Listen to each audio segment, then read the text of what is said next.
My family claimed the Christmas trip was full, but my solo vacation made them flood my phone after my brother's fiancé saw my posts and said she wished she could have skipped it too. Apparently, the full cabin had plenty of room for my sister's 3 dogs, but not for me, so I spent Christmas week in Switzerland instead. The irony wasn't lost on me as I watched Emma's Instagram stories from their cozy family gathering. 3 golden retrievers sprawled across the living room while she complained about feeling excluded from family conversations. The phone started buzzing at 6 a.m. Swiss time with frantic calls from my mother. "Rebecca, honey, we need to talk.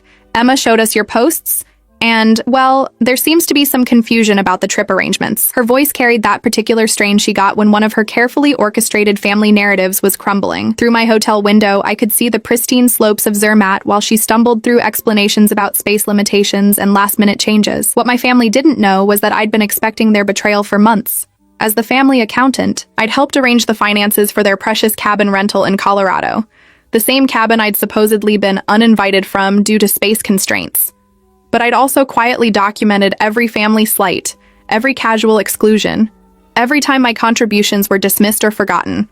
This Christmas rejection was simply the final insult that activated a plan I'd been cultivating for 2 years, one that would expose exactly how little they valued the person who'd been subsidizing their lifestyle all along. Growing up as the middle child in the Sterling household meant mastering the art of invisible usefulness. While my older sister Madison commanded attention with her dramatic career changes, and my younger brother Jake charmed everyone with his perpetual optimism, I became the family's reliable problem solver. Need help with taxes? Call Rebecca. Struggling with a budget? Rebecca knows spreadsheets. Can't figure out why your credit score dropped? Rebecca studied finance for a reason. The pattern had been building for years, but this Christmas exclusion was particularly cruel because I'd specifically requested time off from my consulting firm to join the family trip. I'd even offered to upgrade the cabin rental to ensure everyone had space, an offer my mother had dismissed with a wave of her hand. "Oh, that's sweet, honey, but we've already got everything sorted. Besides, you work so much, maybe you need a real break instead of dealing with all our chaos." That conversation had taken place in October,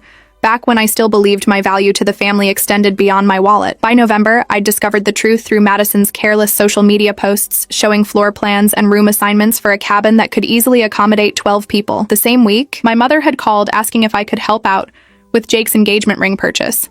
Apparently, his sales job wasn't covering the cost of the 2-carat diamond Emma had her heart set on. The real breaking point came 2 weeks before Christmas when Madison casually mentioned during a family dinner that they'd need to bring all 3 of her golden retrievers because her regular pet sitter had canceled. "It's fine, though," she'd laughed.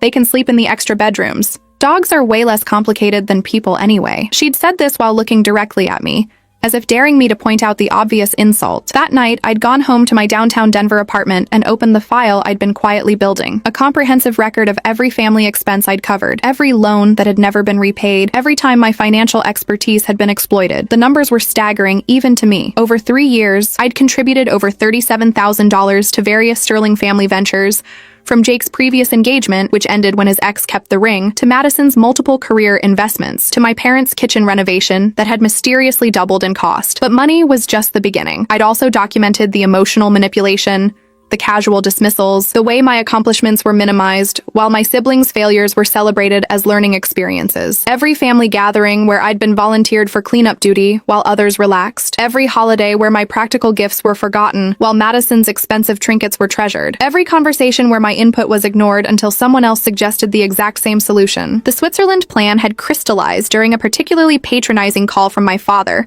about my workaholic tendencies. He'd suggested I needed to learn to live a little, instead of always being so serious about everything. This from a man who'd asked me to co-sign his boat loan 6 months earlier because his credit wasn't quite good enough. The same boat that had somehow become too small to include me on family fishing trips. As I'd booked my Christmas week in Zermatt, I'd felt a strange sense of peace. For the first time in years, I was making plans that were entirely about my own happiness. No family obligations, no guilt trips, no carefully managed expectations. Just me, first-class accommodations, and a luxury ski resort where my presence was genuinely welcomed because I was paying premium rates for premium treatment. The Sterling family was about to learn that their reliable middle daughter had been keeping very detailed records of exactly how they'd been treating their personal bank account. And unlike my usual quiet accommodations to their demands, this lesson was going to be delivered with Swiss precision and absolutely no regard for their comfort or convenience. They thought they could train me to accept scraps while feeding the dogs at the main table. Instead, they were about to discover what happened when the person holding their financial safety net decided to let them fall. The first crack in their facade appeared on Christmas Eve when Jake called. his voice tight with barely controlled panic. "Rebecca, hey, so, funny story. The credit card company called about some unusual activity, and apparently there's an issue with the cabin payment. They're saying the backup card on file was declined." His attempt at casual confusion didn't mask the underlying desperation. I was currently enjoying champagne and caviar at the Matterhorn Lodge, while he scrambled to figure out why their holiday was suddenly in financial jeopardy. What Jake didn't know was that I'd quietly removed myself as the backup payment method on all family bookings 3 weeks earlier. The cabin rental, the catered Christmas dinner, even the ski equipment reservations. Everything had been secured with the understanding that Rebecca Sterling's platinum card would cover any shortfalls. Now they were discovering that Madison's maxed out credit and Jake's modest sales income weren't quite sufficient for their champagne lifestyle. "Oh, that's strange," I replied, taking another sip of Dom Perignon while watching snow fall over the Swiss Alps. "Maybe you should call the rental company directly. I'm sure it's just a misunderstanding." Through the phone, I could hear heated whispers in the background, Madison's voice rising as she argued with someone about deposit requirements, and my mother's increasingly shrill attempts to maintain control of the situation. The real chaos began when Emma posted her first story from the cozy family gathering. The video showed her sitting awkwardly in a corner while my parents argued with rental management in the kitchen. Jake frantically scrolled through banking apps, and Madison's 3 dogs destroyed a throw pillow that apparently cost more than the original security deposit. Her caption read, "When family time gets a little too real, I'd sure blessed and tratch from family drama and sure send help." By Christmas morning, my phone was exploding with increasingly frantic messages. Madison had posted a passive-aggressive story about ungrateful family members who abandon ship when things get complicated, followed immediately by my mother's damage control call claiming there had been a miscommunication about my invitation. "We always wanted you here, sweetheart. Madison just meant the rooms were assigned, not that there wasn't space for you." The beautiful irony was that while they scrambled to salvage their disaster, I was posting picture-perfect moments from my solo luxury vacation, professional ski instruction on pristine slopes, private fondue dinner with a view of the Matterhorn, spa treatments that cost more per hour than Jake made in a day. Each post was carefully crafted to showcase not just my happiness, but my obvious financial independence from their drama. Emma's increasingly bitter comments on my posts revealed the growing tension at their perfect family gathering. Under my photo of a 5-course Christmas dinner at a Michelin-starred restaurant, she'd written, "Wow, must be nice to have the freedom to just disappear when your family needs you most." But her next comment, posted just an hour later after apparently consuming significant amounts of wine, was more revealing. "Actually, this looks way better than arguing about money and dog hair in the cranberry sauce. Can I join you next year?" That's when I knew my plan was working perfectly. Emma's public admission that my solo vacation looked preferable to their family gathering was the crack in their narrative that would eventually bring down the entire structure of lies they'd built. She was supposed to be the happy new addition to the Sterling family, grateful for their inclusion and blind to their dysfunction. Instead, she was publicly questioning why I'd been excluded while the dogs had premium accommodations. The breaking point came when Madison called me directly, her voice shaking with rage and barely contained panic. "Rebecca, whatever you're trying to prove with this little stunt, you've made your point. Now fix this. The rental company is threatening to call the sheriff if we can't settle the balance, and Jake's freaking out because Emma's parents are arriving tomorrow and the place looks like a disaster zone." "What stunt?" I asked innocently, currently relaxing in a hot tub overlooking an alpine vista that cost more per night than their entire cabin rental. "I'm just enjoying the vacation you all thought I needed. You know, learning to live a little instead of always being so serious about everything." I repeated my father's exact words back to her, and the silence that followed was deeply satisfying. But Madison wasn't finished. "Don't act stupid, Rebecca. You know exactly what you did. You pulled your cards from everything and left us hanging. Mom's crying, Dad's having chest pains from stress, and Jake might lose Emma over this disaster. Is that really what you wanted? To destroy Christmas for everyone?" The accusation that I was destroying Christmas was particularly rich coming from someone who'd spent months planning my exclusion. But what Madison didn't realize was that this was just the opening move in a much larger game. The financial embarrassment at the cabin was designed to reveal their true priorities and dependencies. Once they returned home, they'd discovered that their reliable family bank had permanently closed its doors. Hidden in my designer ski jacket pocket was a folder of documents that would reshape their understanding of our family dynamics forever. Legal papers that would formalize the end of my financial involvement in their lives, detailed accounting of every unpaid debt, and a few surprises about their individual financial situations that I'd uncovered through my professional connections. The Sterling family was about to learn that dismissing their most valuable member had consequences that extended far beyond a single Christmas vacation. Emma's latest Instagram story showed her packing her bags early, with the caption, "Sometimes you realize the real gift is knowing when to leave." Rebecca Sterling, girl, I owe you a drink for showing me what self-respect looks like. The fact that my brother's fiancé was publicly thanking me for demonstrating how to escape their family dysfunction was better than any Christmas present I could have imagined. The first domino fell on December 28th, when Madison called from the cabin in hysterics. "Rebecca, you have to help us. The dogs destroyed something expensive, and now they're demanding an additional $3,000 damage deposit. Jake doesn't have it, and my cards are maxed from Christmas shopping. Please, I'm begging you." Her voice cracked with genuine desperation, a far cry from her usual entitled demands disguised as sisterly requests. What made her plea particularly satisfying was that she still didn't understand the permanent nature of my withdrawal from their financial circus. She assumed this was temporary punishment that could be resolved with sufficient groveling and future promises. Instead, I was currently reviewing the legal documents I'd spent months preparing, ironically while enjoying the luxury suite they'd inadvertently funded through years of uncollected loans. "Madison, I'm really sorry you're dealing with that stress," I replied, my voice carefully modulated to sound sympathetic while remaining completely unhelpful. "Have you tried calling Dad? Or maybe Jake could ask Emma's parents for a short-term loan. I'm sure they'd understand it's just a temporary cash flow issue." Each suggestion was designed to highlight exactly how uncomfortable they'd become asking anyone else for money, because other people expected actual repayment. The real entertainment began when my father called an hour later, his voice carrying the particular strain that meant he'd been arguing with my mother about whose responsibility it was to fix me. "Rebecca, sweetheart, your mother and I have been talking, and we realize there may have been some miscommunication about Christmas. We never meant for you to feel excluded from the family gathering. Maybe we could all sit down after the holidays and clear the air."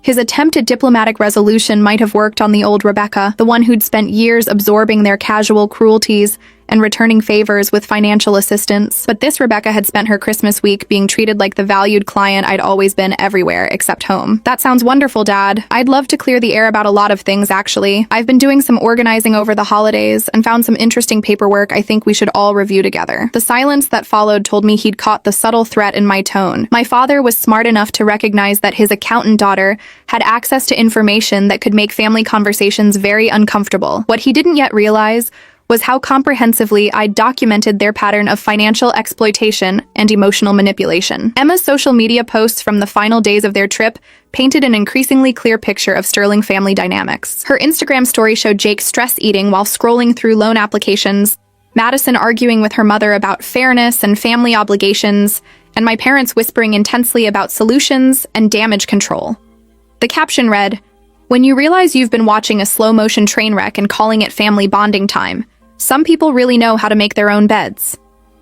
But Emma's most revealing post came on their last night at the cabin. A photo of her engagement ring sitting on the bathroom counter with the caption, "Funny how a piece of jewelry can represent so many different things. Love, commitment, financial stability, family acceptance, or just really expensive guilt."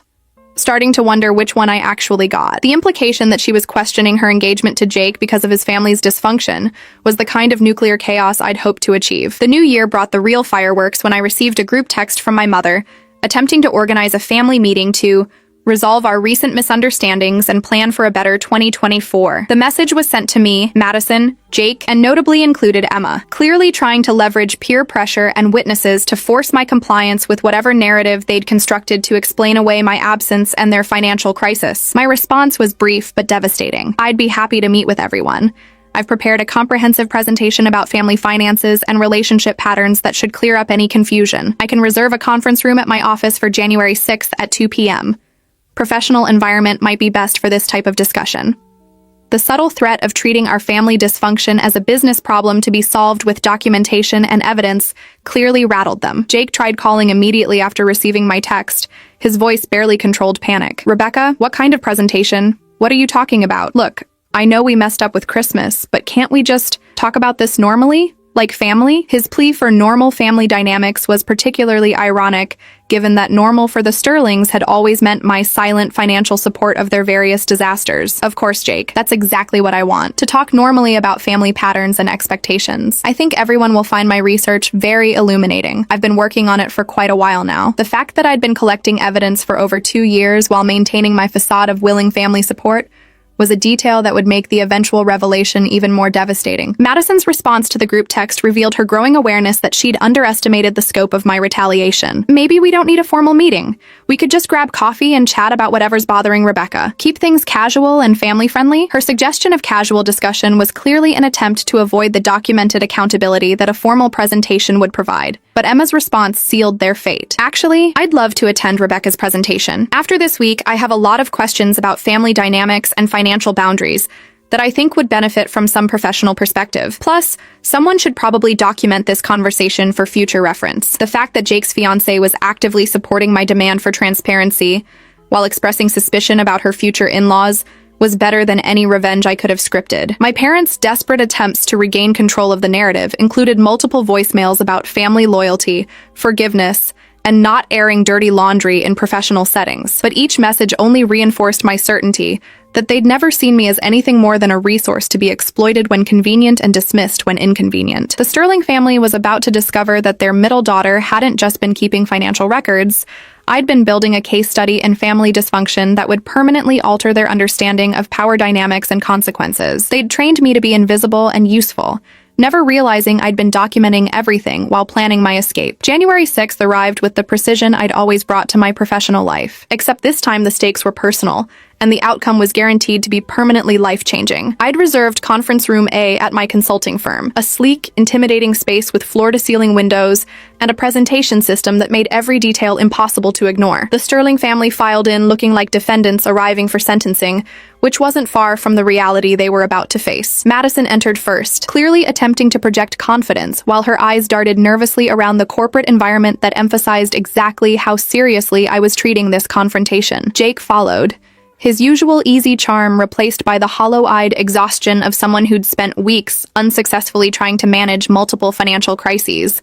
My parents came next, Dad's jaw set in the stubborn expression that meant he was prepared to fight, Mom clutching her purse like a shield against whatever accusations were coming. Emma was the last to arrive, and her presence transformed the entire dynamic of the room. She wasn't family yet, which made her both witness and potential judge of Sterling family dysfunction. More importantly, she represented Jake's future, a future that would be directly impacted by whatever truths I was about to reveal. Her decision to attend despite obvious family pressure demonstrated a level of backbone that none of them had anticipated. "Thank you all for coming," I began, activating the presentation system with the same professional demeanor I used for corporate clients. "I've prepared a comprehensive analysis of our family's financial and emotional patterns over the past 3 years. I think you'll find the data quite revealing." The first slide displayed a simple title, "The Sterling Family Dynamic, a case study in financial exploitation and emotional manipulation." The sharp intake of breath from my mother told me the clinical language had achieved its intended effect, transforming their familiar family narrative into an objective problem to be analyzed and solved. Madison shifted uncomfortably in her chair,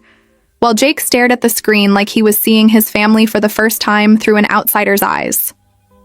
"Let's begin with the financial data," I continued, advancing to a slide that displayed every loan, gift, and financial assistance I'd provided over 3 years. The numbers were stark and undeniable. $37,462 in direct financial support, with detailed breakdowns showing that exactly $0 had been repaid despite multiple promises and repayment schedules. Emma leaned forward, clearly calculating the implications of these numbers for her future with Jake. "Wait, you've been supporting the entire family financially for 3 years?" Her question hung in the air like an accusation, forcing everyone to confront the reality they'd been collectively ignoring. "That's not fair," Madison protested, her voice rising defensively. "Those were loans and gifts between family members. You can't just itemize love like it's a business transaction." Her attempt to reframe financial exploitation as familial affection was exactly the kind of manipulation I'd been documenting. I advanced to the next slide, emotional labor and family contributions. This chart showed the stark imbalance between my contributions to family functions,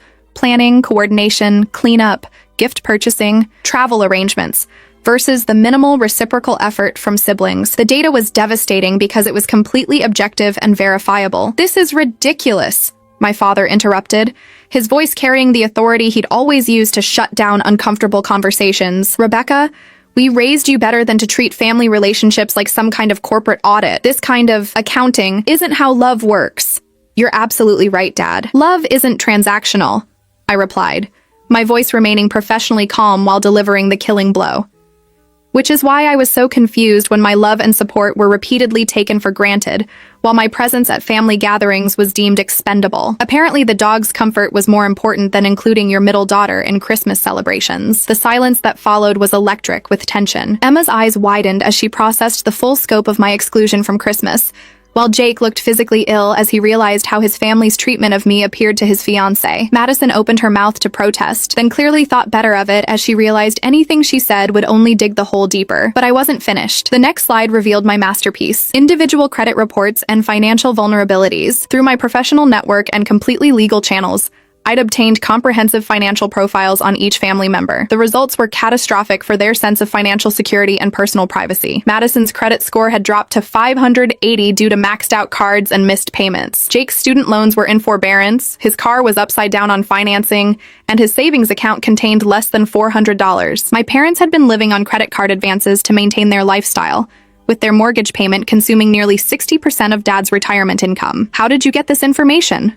my mother asked, her voice barely above a whisper as she stared at the detailed breakdown of their collective financial disasters. "Professional networks and public records," I replied matter-of-factly. Amazing how much information becomes available when you understand financial systems and reporting requirements, the same skills you've been exploiting for 3 years. The implication that I'd been quietly monitoring their financial health while they assumed I was simply their personal ATM created a new layer of discomfort. Emma stood abruptly, her chair scraping against the polished floor. "Jake, we need to talk, privately. Now."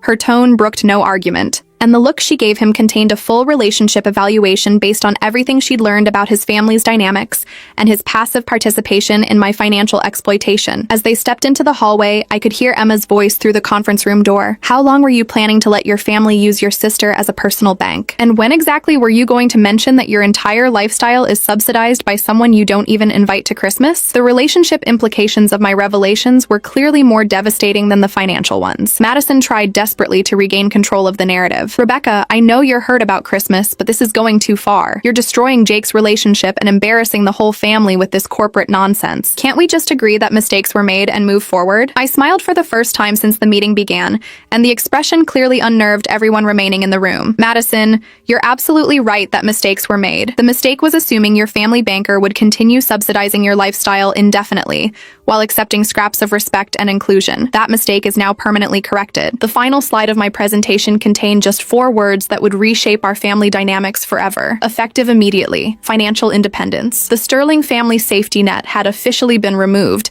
and their comfortable lives built on my silent support were about to experience some very uncomfortable adjustments. The aftermath of my presentation created a family meltdown that exceeded even my most optimistic projections. Within 48 hours, Jake called to inform me that Emma had ended their engagement, not because of the financial revelations, but because of what she called his complete moral bankruptcy in enabling his family's treatment of Rebecca. She'd returned the ring I'd secretly helped finance and moved out of the apartment she'd discovered was partly subsidized by my regular transfers to Jake's account. She said she couldn't marry someone who would stand by and watch his sister be treated like a walking ATM. Jake explained during what would be our last phone conversation. His voice carried a defeat that went beyond losing a fiancé. He was finally confronting the reality of who he'd become under our family's toxic dynamic. "Rebecca, I know we messed up, but Emma was supposed to be my future. You've destroyed everything." The beautiful irony was that I hadn't destroyed anything. I'd simply removed myself from supporting the illusion they'd built. Emma had made her own choice based on complete information about Sterling family values and priorities. The fact that transparency had ended Jake's engagement only proved how fundamentally rotten the foundation of their relationship had been. Madison's reaction was far more dramatic and infinitely more satisfying. Unable to make her minimum credit card payments without my monthly loans, she'd been forced to move out of her trendy downtown apartment and back into our parents' basement. The same woman who deemed me unworthy of Christmas cabin space was now sleeping in a childhood bedroom, while her 3 golden retrievers destroyed what remained of Mom's carefully curated home decor. "I hope you're happy," she sobbed during her desperate 2 a.m. phone call 3 weeks after my presentation. "I've lost my apartment, my credit is ruined, and I had to surrender 2 of the dogs to rescue because I can't afford their care. All because you decided to throw a tantrum about Christmas." Her complete inability to connect her current disasters to years of financial irresponsibility was exactly the kind of willful blindness I'd been documenting. The most devastating blow came when my parents discovered the true scope of their financial dependency on my support. Without my regular transfers disguised as helping with unexpected expenses,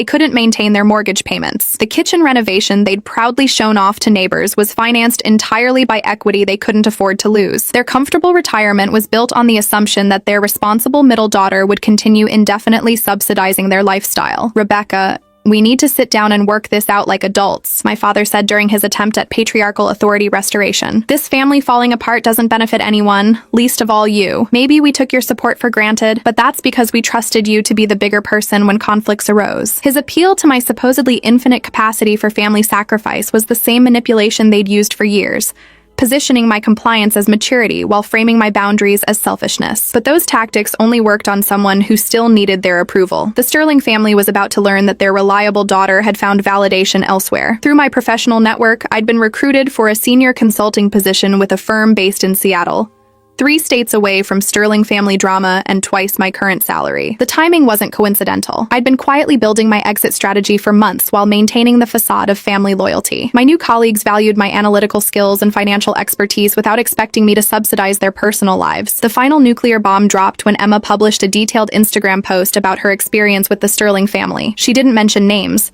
but anyone following her previous posts would easily connect the dots. PSA: when someone shows you who they really are through how they treat their family, believe them. Found out my ex-fiance's family had been financially exploiting his sister for years, while excluding her from family events. The sister is a successful professional who deserves so much better. Sometimes the trash takes itself out when you show them the door. Her post went viral within days, shared by thousands of people who'd experienced similar family exploitation. The comments section became a support group for family scapegoats who'd been taken for granted by relatives who valued them only as resources. Several of Emma's local friends recognized enough details to identify the Sterling family specifically, creating social consequences that extended far beyond financial embarrassment. Madison tried recruiting extended family to pressure me into resuming my role as family financier, but her efforts backfired spectacularly when our cousins started asking uncomfortable questions about why they'd never heard about my years of family support or my exclusion from Christmas. The broader family network began recognizing patterns of Sterling entitlement and manipulation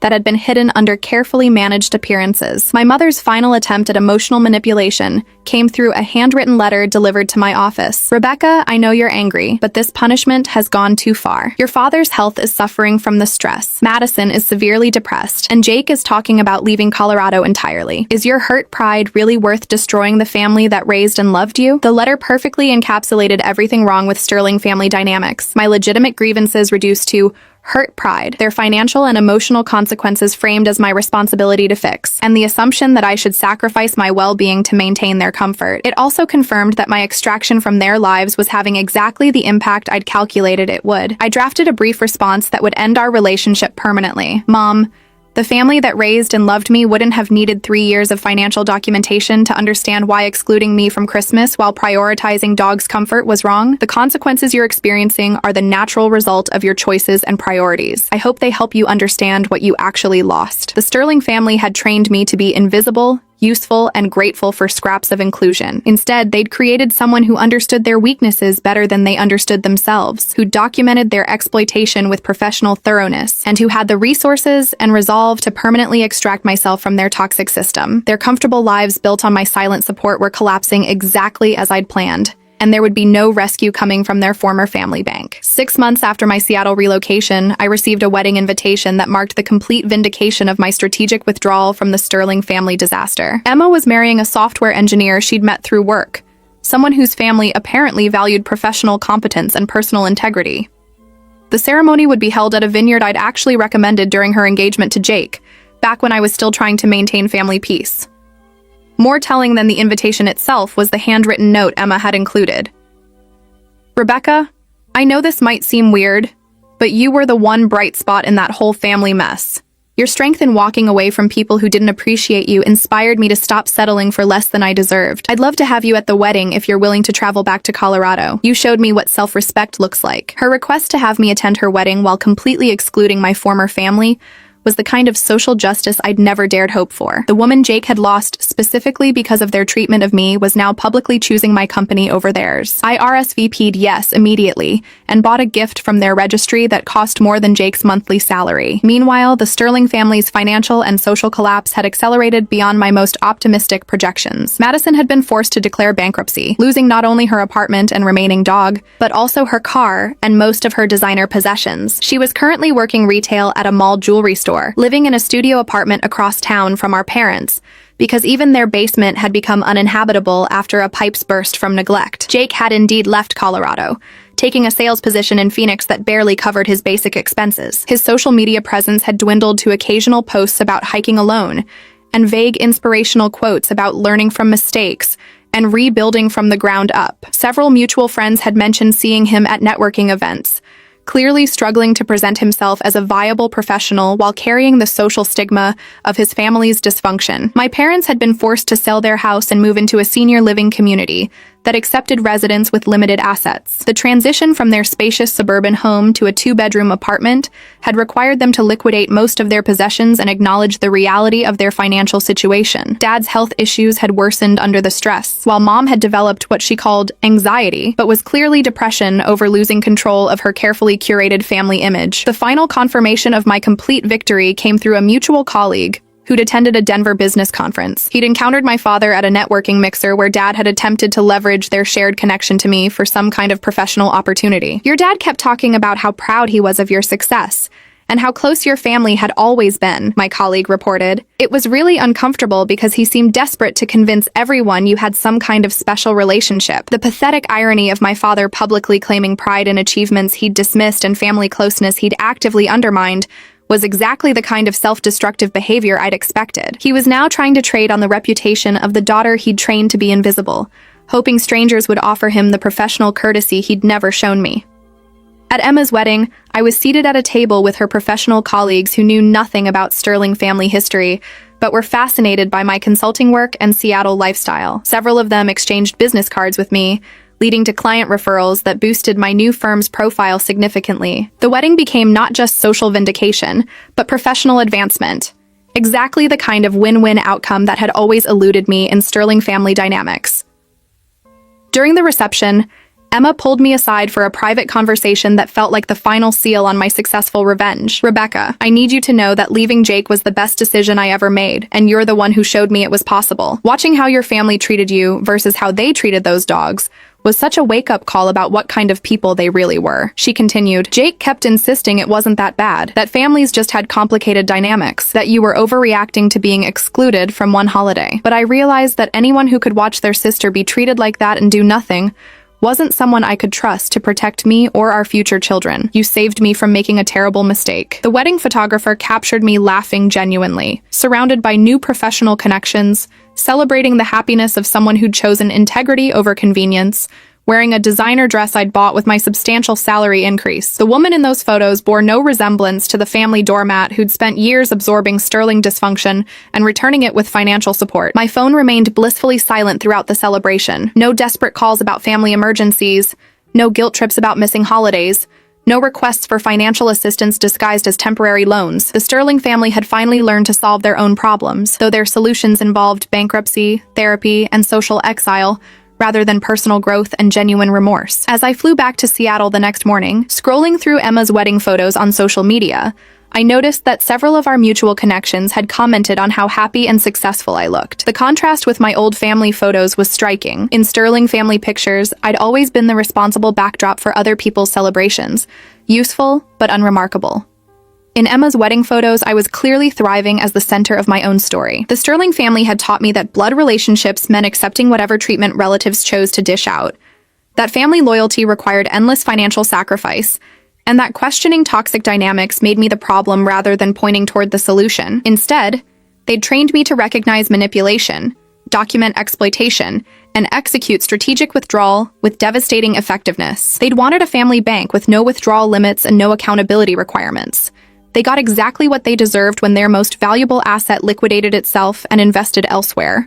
The dogs they'd prioritized over my Christmas inclusion were probably enjoying better living situations than any of them could currently afford. Sometimes the best revenge is simply letting people experience the natural consequences of their choices while you build something better somewhere else.